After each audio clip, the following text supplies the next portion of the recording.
Je m'appelle Thierry Meyer, je suis le premier vice-président de l'interprofession porcine et plutôt en charge de la partie aval. Concernant la filière porc, c'est une filière qui était encore autosuffisante en termes de bilan entre nos importations et nos exportations. Parce que ce qu'il faut savoir, c'est pour le porc, en fait, on ne mange pas un porc entier, on mange des pièces de porc. Donc on est plutôt surconsommateur de jambon et des fois de lardon ou de saucisserie. Puis il y a des produits qu'on ne consomme pas, qu'on est obligé d'exporter. Donc c'est pour ça que dans le porc, on exporte des pièces et on importe des pièces. Mais en aucune façon, on produit pour l'exportation.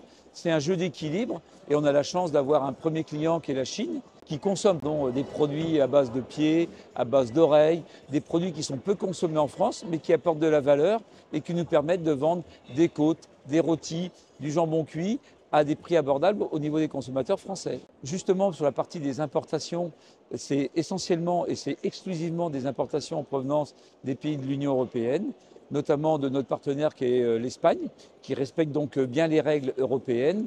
Et on consomme et on va acheter des produits comme le jambon, parce qu'on est surconsommateur de jambon, des épaules des fois, parce qu'au niveau du saucisson, on consomme du saucisson. Voilà. Mais en aucune façon, il y a d'importation en provenance des pays tiers. Donc ni de Chine ni d'ailleurs. C'est l'inverse. Hein. On exporte plutôt sur l'Asie des produits comme les pieds, les oreilles, ou comme le Japon, qui aime bien les produits plutôt gras comme des poitrines et qui nous absorbe à bonne valeur nos produits. Ce qui est important, la viande de porc, c'est la viande qui est pratiquement souveraine, à savoir qu'on consomme autant qu'on produit. La seule chose, c'est que c'est la seule viande qui est comme ça. Si on prend la viande bovine, on n'est qu'à 75%. Si on prend l'agneau, on est inférieur à 50%. Même la volaille dont la production et la consommation sur tout le monde n'est pas souveraine parce que pratiquement un poulet sur deux est importé. Ceci étant pour le porc, nos objectifs de maintenir une production et c'est pour ça qu'on travaille avec les pouvoirs publics pour favoriser les investissements. Mais ça, les producteurs sont pleinement investis dans ce domaine-là. Mais c'est surtout pour diminuer tout ce qui est administratif afin de produire pour répondre à la consommation qui, je le rappelle, en 2024 a progressé de 1,4%. Alors effectivement, tous les professionnels de la filière porcine française sont derrière, on va dire, le drapeau, hein, le porc français. Alors pourquoi le porc français est-il meilleur que les autres?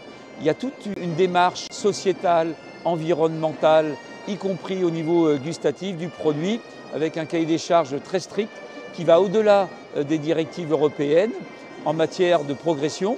Et c'est pour ça que l'interprofession a entrepris une démarche qui s'appelle Demain le porc, où tous les maillons travaillent sur diminuer l'empreinte carbone, améliorer l'environnement, améliorer la bientraitance. Tout ceci dans le but d'arborer le petit logo que vous avez sur ma veste qui s'appelle le porc français. C'est un signe qui est reconnaissable. Ça veut dire que l'animal est né, élevé, transformé en France avec des professionnels qui s'investissent pleinement pour donner du plaisir aux consommateurs français.